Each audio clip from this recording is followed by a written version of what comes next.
And so if you wanted to deal with drawing and you want to find all the different ways that you can draw changes in distance, then fine. First one is overlap. So I'll start with overlapping. I'll start with the things that are close and I'll work at the things that are further away. Okay. And you notice that I'm also changing the size of these things as they overlap and move further and further away, because as things get further away, everything tends to get smaller. So that's one. Also, if I take the distance between 2 points, it tends to decrease as things get further away. Pretty simple. The spacing of things.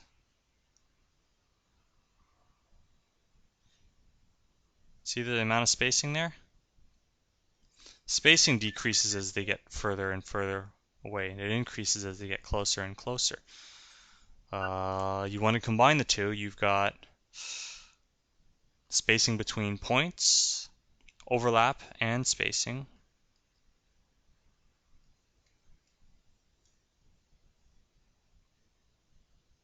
Maybe I can work out another overlap here, and then there we've got another overlap going that way.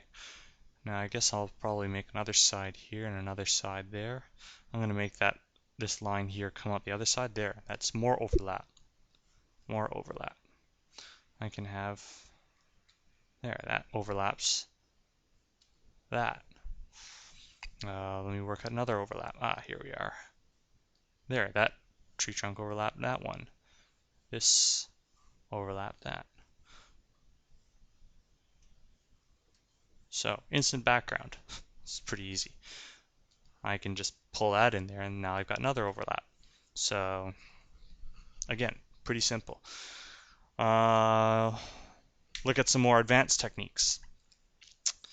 The size, the undulation of curves is going to increase as they get closer. The further they get, the smaller, the higher the frequency of the undulation. So if I had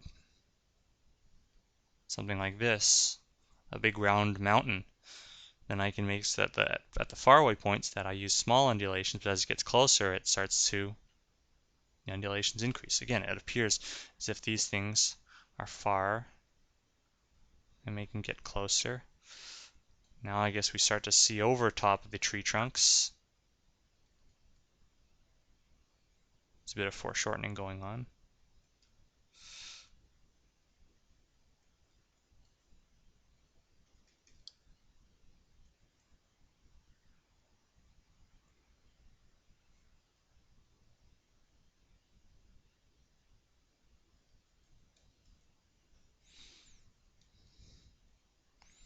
And then, of course, things get further and further away, smaller and smaller. So again, that's another thing that you can practice and work on. Any kind of flat two-dimensional object. As you get closer and closer to the edge of something, and let me illustrate on here. You got this object here, right? Looks like a flat two-dimensional object. If you consider, let me get a card. This will do. Right, so anytime you look at any point on the surface that's on the front of it, see how the card is facing you? And as you get to the side, it's going to start turning away from you, right? So look at the spacing between the points, how far apart the spacing is, and how that spacing just goes to nothing when you hit the sides.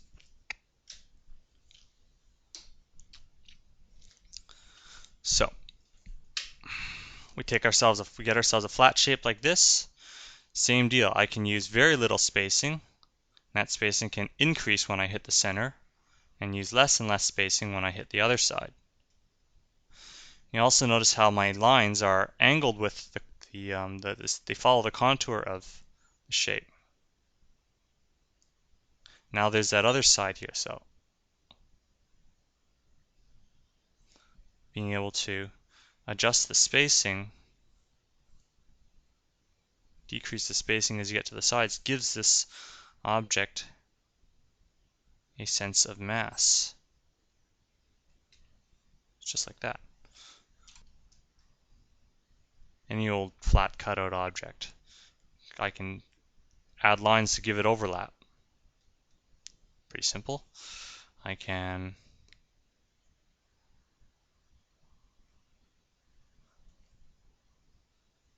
make it so that whenever I scribble towards the outside, that I scribble and conform to the edges. But as my scribbles reach the center, then they can be a little bit more freeform.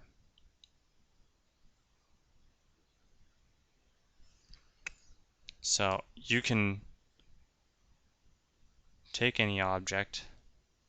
I can make it appear as if I'm scribbling something that is standing upright, scribbling on the ground, scribbling far away, scribbling up the side of a wall, increasing the size of my scribbles as they get closer. Things get further away, I use smaller scribbles. It's pretty simple. Things are close, I use the big scribbles. When things are facing, the further off you get into the ground, into the distance. Here's another thing. See this? You look down on it, you look down upon the ground at your feet, you look down upon the pen. As the pen travels, you start to see more and more of the tail end of the pen. Okay, so it's that same principle at work.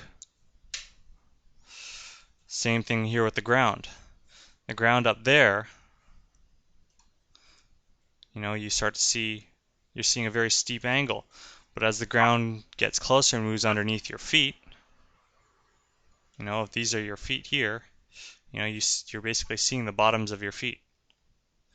But then as the ground gets further and further away, let me redraw my feet here. You look straight down there, there's your feet, there's your fat belly. So everything is very much flat, but as things turn away, there's the horizon line up there. So now you can kind of see how you have that effect. Here, everything goes all the way around you, but then as things go off into the distance, the scribbles get smaller and things get further away from you. So, another simple thing to consider. Let's see, what else can I show you guys? Yeah, it's really just to recap. Overlap, or intersection, how lines intersect one another. Spacing.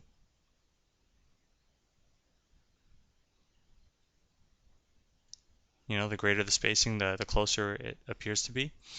The spacing between points, so I'm going to combine these now. And then there's taking a two-dimensional object and adjusting the spacing over it.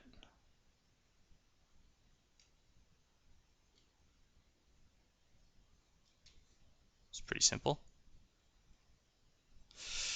Doing the same thing,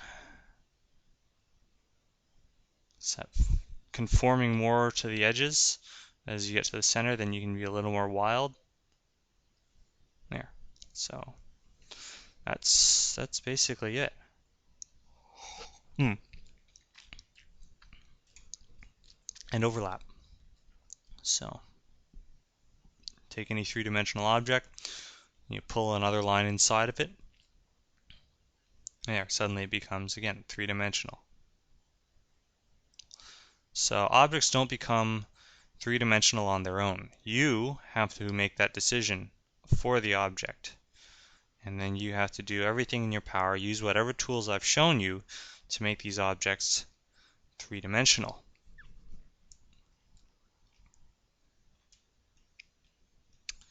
There, I have curvature this way, curvature reversal in the middle,